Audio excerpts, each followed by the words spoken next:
KMF ಅಧ್ಯಕ್ಷ ಸ್ಥಾನಕ್ಕೆ ಸಹೋದರನನ್ನ ಕೂರಿಸೋಕೆ DKShi plan ಮಾಡಿದ್ದಾರೆ. ಬೆಂಗಳೂರು ಗ್ರಾಮಾಂತರದ ಸೋಲಿನ ನಂತರ ಸೈಲೆಂಟ್ ಆಗಿದ್ದಾರೆ ಡಿಕೆ ಸುರೇಶ್ ಅವರು. ಇದೀಗ ಕೆಎಂಎಫ್ಗೆ ಕೂರಿಸಿ ಮತ್ತೆ ಸಕ್ರಿಯರನ್ನಾಗಿಸೋಕೆ ಮುಂದಾದ್ರ ಡಿಕೆ ಶಿವಕುಮಾರ್ ಅನ್ನೋದೊಂದು ಪ್ರಶ್ನೆ ಹುಟ್ಕೊಳ್ತಾ ಇದೆ. ಅಣ್ಣನ ಮಾತಿನಂತೆ ಕೆಎಂಎಫ್ ಅಧ್ಯಕ್ಷ ಸ್ಥಾನಕ್ಕೆ ಸಿದ್ಧತೆಯನ್ನ ಆರಂಭಿಸಿದ್ದಾರಾ? ಹಾಗಾದ್ರೆ ಡಿಕೆ ಸುರೇಶ್ ಅವರು ಅಧ್ಯಕ್ಷ ಸ್ಥಾನಕ್ಕೆ ಇರೋದಕ್ಕೆ ಮೊದಲು ಅರ್ಹತೆಯನ್ನ ಪೂರೈಸಬೇಕಾದಂತ ಅನಿವಾರ್ಯತೆ ಇದೆ. ಹಾಗಾಗಿ ನಿರ್ದೇಶಕ ಸ್ಥಾನದ ಚುನಾವಣೆಗೆ ಸ್ಪರ್ಧಿಸೋಕೆ ಡಿಕೆ ಸುರೇಶ್ ಅವರು ನಿರ್ಧಾರ ಮಾಡಿದಂಗಿದೆ. ಇಂದು ಬಮೂಲ್ನಲ್ಲಿ ನಾಮಪತ್ರ ಸಲ್ಲಿಸಲಿರುವಂತಹ ಮಾಜಿ ಸಂಸದರು, ನಿರ್ದೇಶಕರಾದವರು ಮಾತ್ರ ಅಧ್ಯಕ್ಷ ಸ್ಥಾನಕ್ಕೆ ಸ್ಪರ್ಧಿಸೋಕೆ ಸಾಧ್ಯ. ಹಾಗಾಗಿ ನಿರ್ದೇಶನ ಸ್ಥಾನಕ್ಕೆ ಸ್ಪರ್ಧಿಸ್ತಾ ಇರುವಂತ ಡಿಕೆ ಸುರೇಶ್, ಭೀಮಾ ನಾಯಕ್ ನಂತರ ಕೆಎಂಎಫ್ ಅಧಿಕಾರಕ್ಕೆ ಇರಲಿರುವಂತ ಡಿಕೆ ಸುರೇಶ್ ಈ ಮೊದಲು ಮಾಲೂರು ನಂಜೇಗೌಡರಿಗೆ ಅಧ್ಯಕ್ಷ ಸ್ಥಾನ ಎನ್ನಲಾಗಿತ್ತು.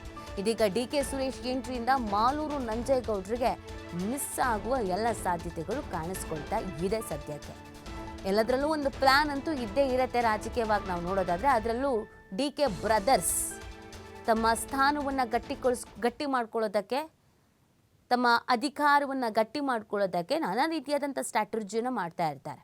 ಅದೇ ರೀತಿಯಾಗಿ ಈ ಕೆಎಂಎಫ್ ಅಧ್ಯಕ್ಷ ಸ್ಥಾನಕ್ಕೆ ಸಹೋದರರನ್ನು ಕೂರಿಸೋಕೆ ಅಂತ ಡಿಕೆ ಶಿವಕುಮಾರ್ ಅವರು ಈ ಪ್ಲಾನ್ ಮಾಡ್ದಂಗೆ ಕಾಣಿಸ್ತಾ ಇದೆ.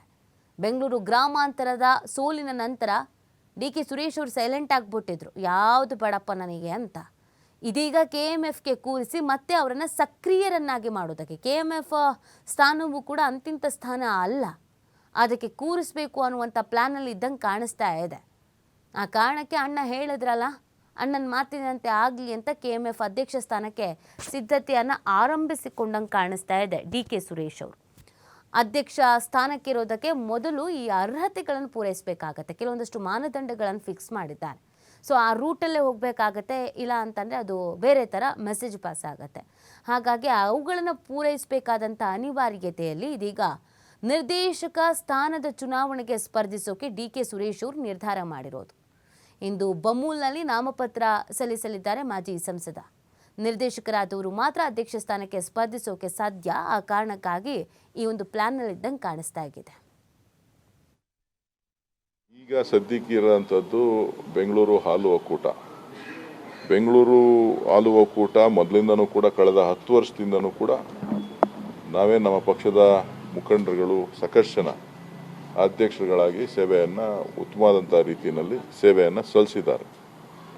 ಸೊ ಹಾಗಾಗಿ ಇದರಲ್ಲಿ ವಿಶೇಷತೆ ಏನೂ ಇಲ್ಲ. ಸೊ ನಾನು ಅವ್ರ ಜೊತೆ ಇರಬೇಕು ಅಂಥೇಳಿ ಎಲ್ಲರೂ ಒತ್ತಾಯ ಮಾಡಿರೋದ್ರಿಂದ ನಾನು ಈಗ ಸದ್ಯಕ್ಕೆ ಒಪ್ಪಿದ್ದೇನೆ. ಇವಾಗ ಮತ್ತಷ್ಟು ಮಾಹಿತಿ ನೀಡ್ತಾರೆ ನಮ್ಮ ಪ್ರತಿನಿಧಿ ಶಿವು. ಡಿಕೆ ಸುರೇಶ್ ಅವರು ಸೈಲೆಂಟ್ ಆಗಿದ್ರು ಚುನಾವಣೆ ಆದ ನಂತರ, ಈಗ ಮತ್ತೆ ಆಕ್ಟಿವ್ ಆಗ್ತಿದ್ದಾರೆ. ಬಟ್ ಇದರ ಹಿಂದೆ ಒಂದು ದೊಡ್ಡ ಉದ್ದೇಶವನ್ನ ಅವರ ಅಣ್ಣ ಡಿಕೆ ಶಿವಕುಮಾರ್ ಅವರು ಇಟ್ಕೊಂಡಂಗೆ ಕಾಣಿಸ್ತಾ ಇದೆ. ಸೊ ಏನು ಲೆಕ್ಕಾಚಾರ ಹಾಕೊಂಡಿದ್ದಾರೆ, ಎಷ್ಟರ ಮಟ್ಟಿಗೆ ಅದು ವರ್ಕೌಟ್ ಆಗಬಹುದು ಅಂತ? ಡಿಕೆ ಸುರೇಶ್ ಅವರು ಇವತ್ತು ಬಮೂಲ್ ನಿರ್ದೇಶಕ ಸ್ಥಾನಕ್ಕೆ ನಾಮಿನೇಷನ್ ಫೈಲ್ ಮಾಡ್ತಾ ಇದ್ದಾರೆ ಬೆಂಗಳೂರು ಕೆಎಂಎಫ್ ಬಳಿ. ಕಾರಣ, ಈಗಾಗಲೇ ಡಿಕೆ ಸುರೇಶ್ ಅವರು ಬೆಂಗಳೂರು ಲೋಕಸಭಾ ಚುನಾವಣೆ ಸಂದರ್ಭದಲ್ಲಿ ಬೆಂಗಳೂರು ಗ್ರಾಮಾಂತರ ಲೋಕಸಭಾ ಕ್ಷೇತ್ರದಿಂದ ಕಣಕ್ಕಿಳಿದಿದ್ರು. ಆ ಸಂದರ್ಭದಲ್ಲಿ ಮಂಜುನಾಥ್ ಅವರ ವಿರುದ್ಧ ಅವರು ಪರಾಭವಗೊಂಡಿದ್ರು. ಅಲ್ಲಿಂದ ಇಲ್ಲಿಯವರೆಗೂ ಕೂಡ ಯಾವುದೇ ರಾಜಕೀಯ ಸ್ಥಾನಮಾನಗಳು ಅವರಿಗೆ ಇಲ್ಲ. ಕೆಪಿಸಿಸಿ ಅಧ್ಯಕ್ಷ ಸ್ಥಾನಕ್ಕೆ ಸಹೋದರನನ್ನ ಕೂರಿಸಬೇಕು ಅನ್ನುವಂತ ನಿಟ್ಟಿನಲ್ಲಿ ಡಿಕೆ ಶಿವಕುಮಾರ್ ಹಿಂದೆ ಸಾಕಷ್ಟು ಪ್ರಯತ್ನವನ್ನ ಮಾಡಿದ್ರು. ಆದ್ರೆ ಸಿಎಂ ಆಪ್ತ ಬಳಗ ಅದಕ್ಕೆ ಒಂದ್ ರೀತಿ ತಡೆಯನ್ನ ಒಡ್ಡಿತ್ತು. ಆ ಕಾರಣಕ್ಕೆ ಇಲ್ಲಿಯವರೆಗೂ ಕೂಡ ಡಿಕೆ ಸುರೇಶ್ ಅವರು ತಟಸ್ಥವಾಗೇ ಇದ್ದಾರೆ. ಅವ್ರಿಗೆ ರಾಜಕೀಯ ಸ್ಥಾನಮಾನವನ್ನ ಕಲ್ಪಿಸ್ಕೊಡ್ಬೇಕು ಅನ್ನುವಂತಹ ಡಿಕೆ ಶಿವಕುಮಾರ್ ಅವರ ಪ್ರಯತ್ನ ಇಲ್ಲಿಯವರೆಗೂ ಕೂಡ ಸಫಲ ಆಗಿರ್ಲಿಲ್ಲ.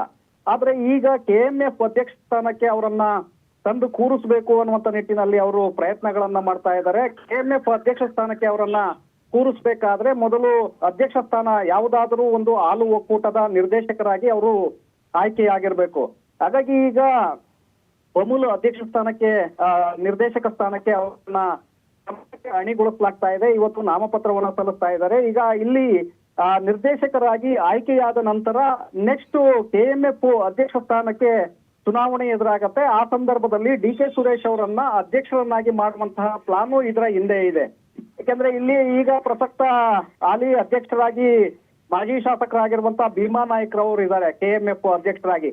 ಈಗ ಅವರ ಅವಧಿ ಕೂಡ ಈಗ ಮುಗಿತಾ ಬರ್ತಾ ಇದೆ. ಯಾಕಂದ್ರೆ 2.5 ವರ್ಷಗಳ ಕಾಲ ಅವರಿಗೆ ಆ ಅವಧಿಯನ್ನ ನೀಡಲಾಗಿತ್ತು. ಈಗ ಅವರ ಅವಧಿ ಮುಗಿತಾ ಬರ್ತಾ ಇರೋದ್ರಿಂದ ಸಹಜವಾಗಿ ಮಾಲೂರು ಶಾಸಕರಾಗಿರುವಂತ ನಂಜೇಗೌಡರಿಗೆ ಹಿಂದೆ ಮಾತನ್ನ ಕೊಡ್ಲಾಗಿತ್ತು. ಭೀಮಾ ನಾಯ್ಕ ಅವರು ಕೆಳಗಿಳಿತಿದ್ದಾಗೆ ನಿಮ್ಗೆ ಅಧ್ಯಕ್ಷ ಸ್ಥಾನವನ್ನ ಮಾಡಿಕೊಡೋಣ ಅನ್ನುವಂತ ಒಂದು ಭರವಸೆಯನ್ನ ಆ ಸಂದರ್ಭದಲ್ಲಿ ನಾಯಕರು ಕೊಟ್ಟಿದ್ರು, ಮುಖ್ಯಮಂತ್ರಿಗಳು ಕೂಡ ಅವರಿಗೆ ಭರವಸೆಯನ್ನ ಕೊಟ್ಟಿದ್ರು ಅನ್ನುವಂತ ಮಾಹಿತಿಗಳಿದೆ. ಆದ್ರೆ ಈಗ ಡಿ.ಕೆ. ಸುರೇಶ್ ಅವರು ನಿರ್ದೇಶಕ ಮಾಡ್ತಾ ಇರೋದ್ರಿಂದ ಸಹಜವಾಗಿ KMF ಅಧ್ಯಕ್ಷ ಸ್ಥಾನಕ್ಕೆ ಅವರನ್ನೇ ಪ್ರತಿಷ್ಠಾಪನೆ ಮಾಡುವಂತ ಒಂದು ನಿರ್ಧಾರವನ್ನ ತೆಗೆದುಕೊಳ್ಳಲಾಗಿದೆ. ಸಹಕಾರ ಸಂಘಗಳ ವ್ಯಾಪ್ತಿಯಲ್ಲೇ KMF ಬರೋದ್ರಿಂದ ಬಹುದೊಡ್ಡ, ಯಾಕಂದ್ರೆ ಶ್ರೀಮಂತ ನಿಗಮ KMF. ಸೊ ಹಾಗಾಗಿ ಅಲ್ಲಿಗೆ ತಂದು ಕೂರಿಸಿದ್ದೆ ಆದ್ರೆ ಇಡೀ ರಾಜ್ಯದ ಒಂದು ರೈತ ಸಮುದಾಯ ಏನಿದೆ ಅದರ ಒಂದು ಅವರನ್ನ ವಿಶ್ವಾಸಕ್ಕೆ ತೆಗೆದುಕೊಳ್ಳೋದಕ್ಕೆ ಅವಕಾಶಗಳು ಸಿಗುತ್ತೆ. ನಂತರ ಜಿಲ್ಲೆಯಲ್ಲೂ ಕೂಡ ನಿರ್ದೇಶಕರಾಗಿ ಆಯ್ಕೆಯಾಗಿದ್ದೆ ಆದ್ರೆ ರಾಮನಗರ ಜಿಲ್ಲೆಯಲ್ಲೂ ಕೂಡ ಮತ್ತಷ್ಟು ಹಿಡಿತವನ್ನ ತೆಗೆದುಕೊಳ್ಬಹುದು, ಜನರ ವಿಶ್ವಾಸವನ್ನ ಗಳಿಸಬಹುದು. ತದನಂತರದಲ್ಲಿ ಮುಂದೆ ಚುನಾವಣೆಯಲ್ಲಿ ಸ್ಪರ್ಧೆಯನ್ನ ಮಾಡಿದ್ರೆ ಈಸಿಯಾಗಿ ಗೆಲ್ಲಬಹುದು ಅನ್ನುವಂತ ಲೆಕ್ಕಾಚಾರ ಇದರ ಹಿಂದೆ ಇದ್ದಂತೆ ಕಾಣಿಸ್ತಾ ಇದೆ. ಹಾಗಾಗಿ ಅವ್ರಿಗೆ ಒಂದು ಕಡೆ ಏನೋ ರಾಜಕೀಯ ಸ್ಥಾನಮಾನಗಳಿರ್ಲಿಲ್ಲ, ಅಲ್ಲಿ ಸ್ಥಾನಮಾನಗಳನ್ನ ತುಂಬಿಕೊಡುವಂತ ಒಂದು ಪ್ರಯತ್ನವನ್ನ ಡಿ.ಕೆ. ಶಿವಕುಮಾರ್ ಅವರು ಸಹೋದರನಿಗೆ ಮಾಡ್ತಾ ಇದ್ದಾರೆ. ಮತ್ತೊಂದು ಕಡೆ ಮುಂದಿನ ಚುನಾವಣೆಯಲ್ಲಿ ಅವರನ್ನ ಈಸಿಯಾಗಿ ಗೆಲ್ಲಿಸ್ಕೊಳ್ಬೇಕು ಅನ್ನುವಂತ ನಿಟ್ಟಿನಲ್ಲಿ ಜನಸಾಮಾನ್ಯರ ಒಂದು ವಿಶ್ವಾಸವನ್ನ ಗಳಿಸುವಂತ ಪ್ರಯತ್ನವನ್ನು ಕೂಡ ಇದರ ಹಿಂದೆ ಮಾಡ್ತಾ ಇದ್ದಾರೆ. ಯಾಕೆಂದ್ರೆ KMF ಅಧ್ಯಕ್ಷರಾಗಿ ಆಯ್ಕೆಯಾಗಿದ್ದೇ ಆದ್ರೆ ಇಡೀ ರಾಜ್ಯದ ರೈತ ಸಮುದಾಯದ ವಿಶ್ವಾಸವನ್ನ ಗಳಿಸ್ಕೊಳ್ಬಹುದು, ಜೊತೆಗೆ ಗ್ರಾಮೀಣ ಪ್ರದೇಶಗಳಲ್ಲಿರುವಂತಹ ಜನರ ವಿಶ್ವಾಸವನ್ನು ಕೂಡ ಗಳಿಸ್ಕೊಳ್ಬಹುದು. ಆ ಕಾರಣಕ್ಕೆ ಈಗ ಅಧ್ಯಕ್ಷ ಸ್ಥಾನಕ್ಕೆ ಅವರನ್ನ ತಂದು ಕೂರಿಸುವಂತ ಒಂದು ಪ್ರಯತ್ನ ನಡೀತಾ ಇದೆ. ಈಗ ಮೊದಲಿಗೆ ಬಮೂಲ್ ನಿರ್ದೇಶಕರನ್ನಾಗಿ ಆಯ್ಕೆ ಮಾಡುವಂತ ಒಂದು ಸರ್ಕಸ್ ಈಗ ಶುರುವಾಗಿದೆ. ನೀತಿ. ಓಕೆ, ಥ್ಯಾಂಕ್ ಯು ಶಿವು ತಮ್ಮ ಡೀಟೇಲ್ಸ್ಗಾಗಿ.